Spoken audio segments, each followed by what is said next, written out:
Hello everyone, I am Shilpa, Faculty of Department of Special Education from Ashtavakra Institute of Rehabilitation Sciences and Research.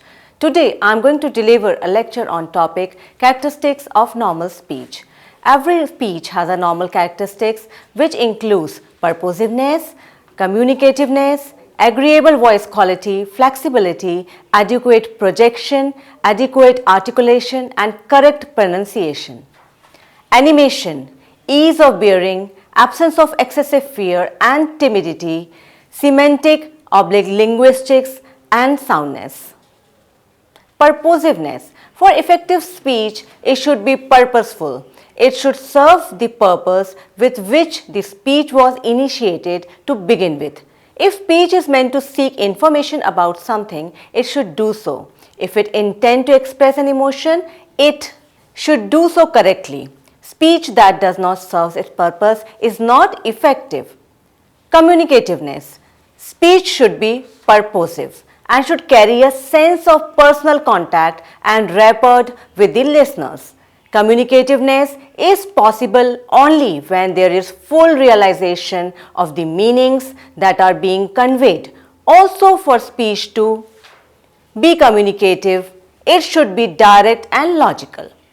Agreeable voice and quality. It should be most effective as an instrument of communication.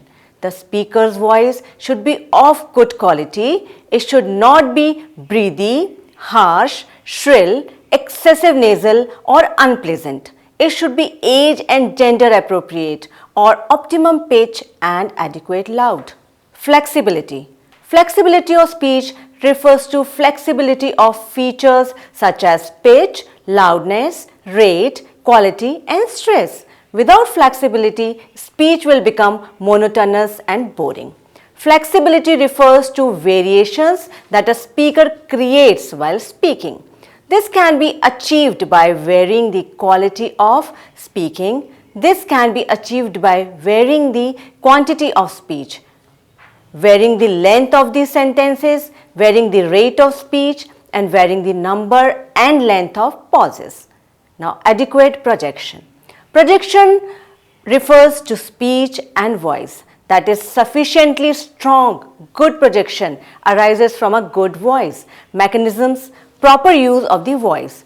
Now, mechanism, interest, enthusiasm and animation of the part of the speech, failure to open the mouth adequately, failure to provide adequate breath, stream and indistinct articulation lead to inadequate projection.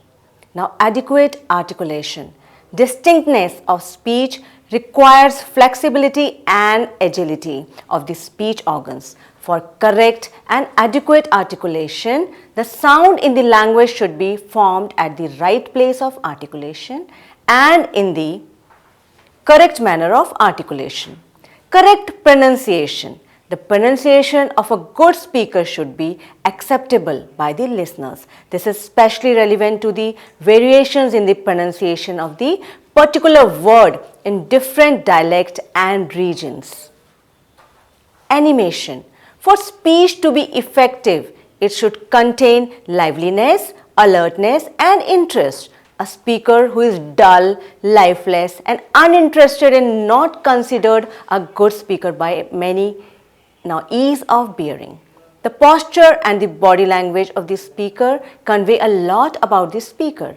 Now, awkwardness, stiffness and an immovable and inflexible posture may not convey ease and comfort on the part of the speaker. An erect position but not an arrogant or rigidity, tense one may be more effective. Now, absence of excessive fear and timidity. A wholesome attitude towards speaking, one that is free of fear, anxiety and timidity, will definitely be more effective to the listeners. If the speaker reflects these feelings, it may give an impression that the speaker is not well versed with the topic of discussion. Now, semantic/linguistic soundness.